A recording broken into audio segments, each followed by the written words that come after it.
Greetings, beloved ones, and welcome to Satsang.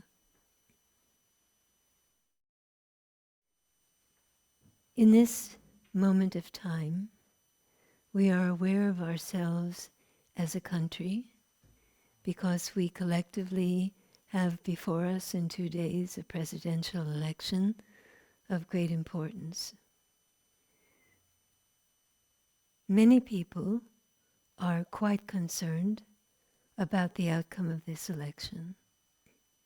Many people have fear, anxiety, dread, distress about what might be. And so, in the presence of the unknown, and especially in the presence of something of this magnitude unknown, we need to reach within ourselves for whatever exists in the deeper levels of our own being of trust. And in the process of reaching for trust, we have to ask ourselves, what do we trust? And how much do we trust it? Because trust is not just one thing, it's many things.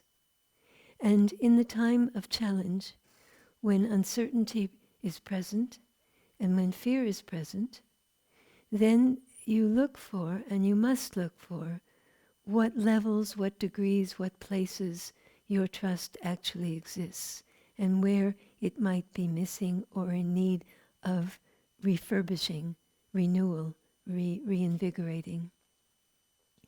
So, in relation to this moment in time, beloveds, I wanted to bring to you something that each child is taught in elementary school about the founding of this country.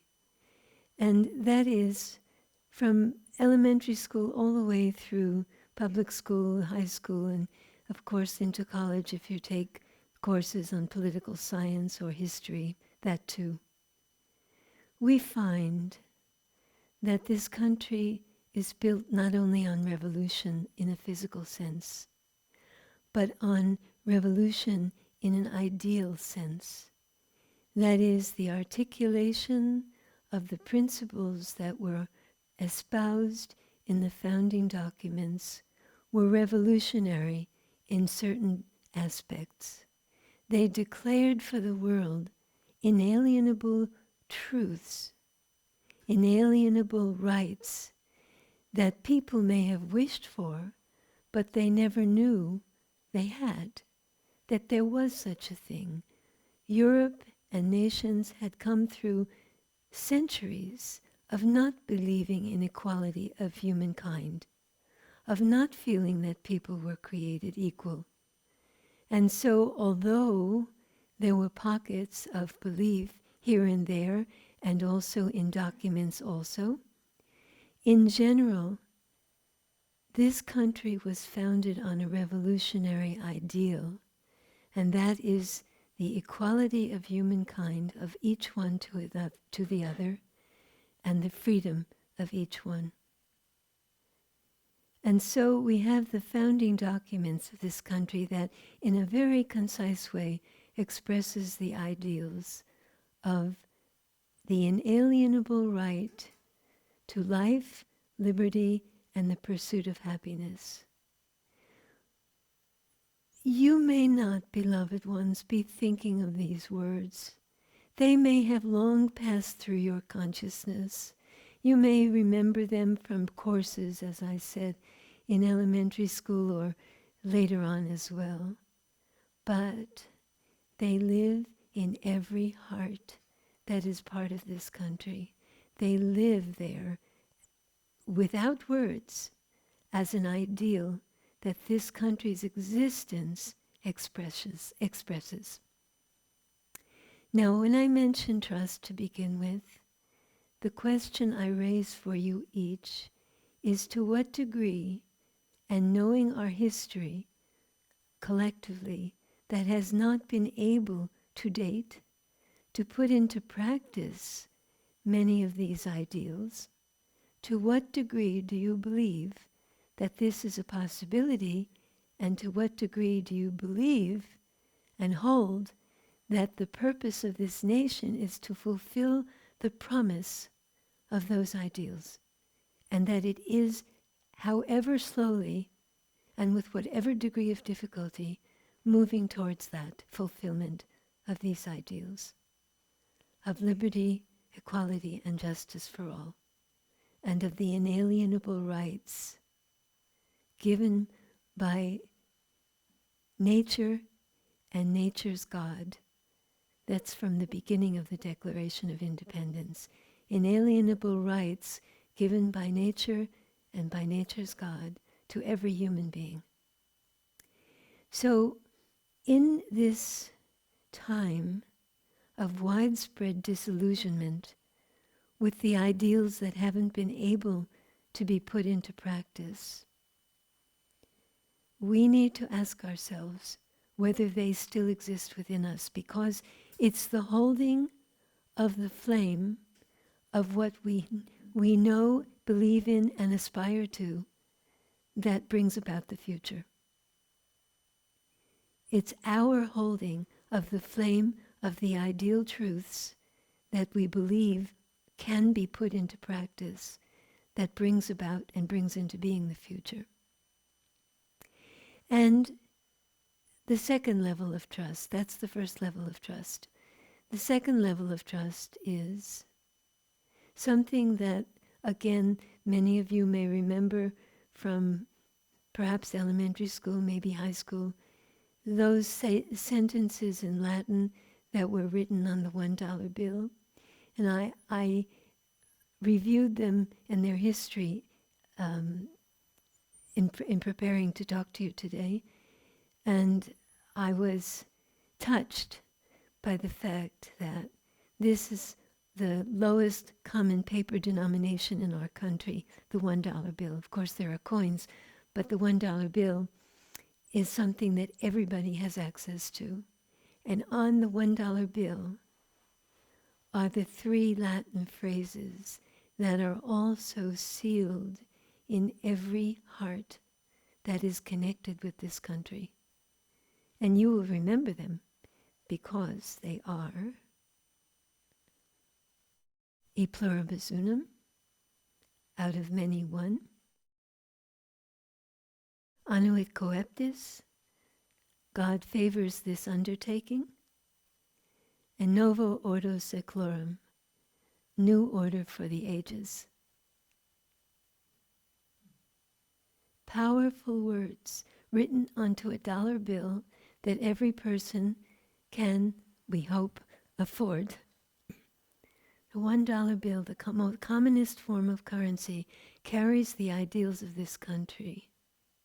And I ask you whether you can feel that in your heart, not only that the ideals are real, but that the possibility exists that this United States has a destiny written on the $1 bill, as well as in the Declaration of Independence, as well as in the framing of the Constitution. It has a destiny to bring these ideals into reality, even though it has not done so yet. Even though. So you see, when I talk to you about trust, it has different parts to it. There's trust in whether the ideal can become real. There's trust in the capacity of human beings to embody those ideals. And there's trust in the destiny of this country that was written in the beginning. If you think of it, then to put into a founding document the words, these rights are given by nature and by nature's God, these inalienable rights, life, liberty, and the pursuit of happiness, liberty, equality, and justice for all, then you have to assume that human beings are capable of interpreting what those rights are. That's a magnificent statement. It's on both levels. It's not only saying that there is a divine guidance and overlighting of what is intended for humanity or for this country. It is for all of humanity. But also that human beings are capable of discerning what that is and how to bring it about. And in this time of the unknown, fear and uncertainty, I would like you to think about that. Whether you believe in human beings, that they are capable, that you are capable, that we are capable, and this country is capable of fulfilling the promise that was made. And I add to that now the underpinning of everything, the underpinning of everything that was written, and that is infusing this moment of time, is the idea that the divine is not separate from the future of humankind, that the divine reality is not somewhere else, but is present within the heart of individuals and within the heart of nations. That the divine is not asleep or on a mountaintop somewhere else, but is right here inspiring and helping to move things forward. Because in our overview or our inquiry into what we feel is possible, we're not just looking at what human beings can do, we're looking at what the divine reality can inspire within us and within human beings, what the divine reality can bring about. And there are a great many points of view about that. A great many differences religiously, spiritually, ideologically, about where and what the divine reality is. But there weren't that many points of view among the founding fathers and mothers of this country.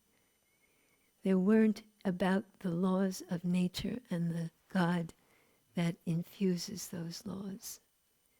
There was an ideal that was expressed that the undertaking of the founding of this country was being brought about with the assistance of the divine.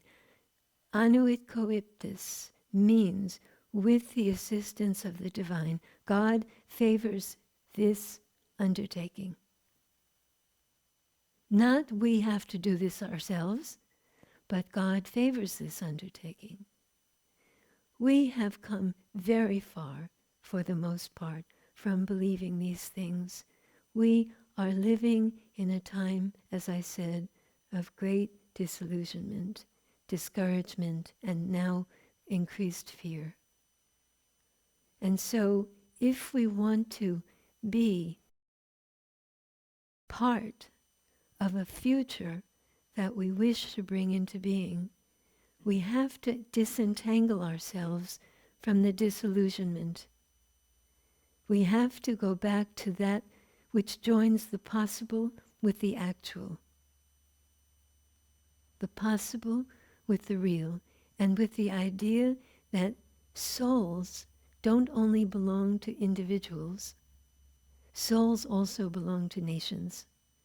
Not just the United States, but every country has an essence that it is meant to bring about for the benefit of all, as does this country.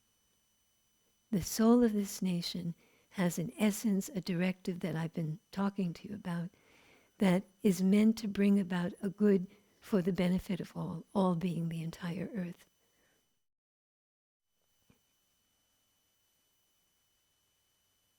I want my words today to lift whoever is hearing them out of discouragement, hopelessness, and fear.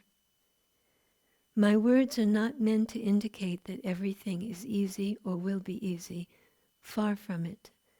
This time of change that we're in is difficult and will continue to be difficult until there is a transition into a time of greater light. But this time that we're in is part of the process of change. It's not a dead end. It's not a time in which darkness has sway and it stays that way. It's a time of transition from an old pattern of belief about who we are and what the divine is, into a new pattern of belief about who we are. And this country is meant in great measure to help bring that about, that new awareness, not only for its own benefit, but in service to the whole earth, in service to the earth, not dominating the earth, not on top of other nations, but in service to the earth. In a way, you could say that true democracy has already done that. Not the democracy that has separated itself from the ideals, but wherever this nation or any nation has been able to implement the ideals of democracy, that implementation benefits the entire earth. And so it has been with this country. As much as we have failed to put into practice many of the things that we have held to be true, we have also put them into practice to some degree, some of the time, and that has been a light for the world, not just for ourselves.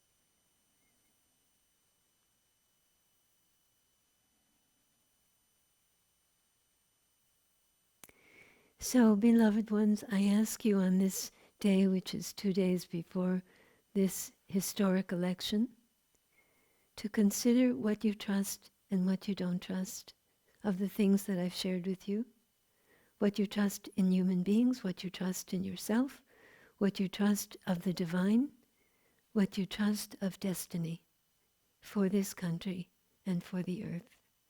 I ask you to consider that because we need in this time ahead to dig deeper and hold steadfast this place of trust, of hope and of promise, that we can know that there is a good, a new and a good, that will come out of a time of difficulty, which we are in, that will come out of that no matter what the outcome of the election, that there is a future that holds the fulfillment of a promise that was made in the beginning. I hope that you will find this trust in your own heart. I know that you will find the ideals that I'm speaking of in your own heart because they exist within every human heart. And I hope you will find the trust to know that if they exist there, they can exist in the world as well.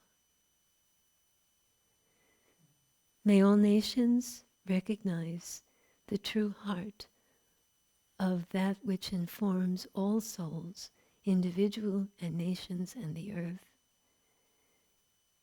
The true heart that says, we have inalienable rights as human beings to pursue a life of freedom, of equality, and to pursue happiness in the direction that we deem it can be found.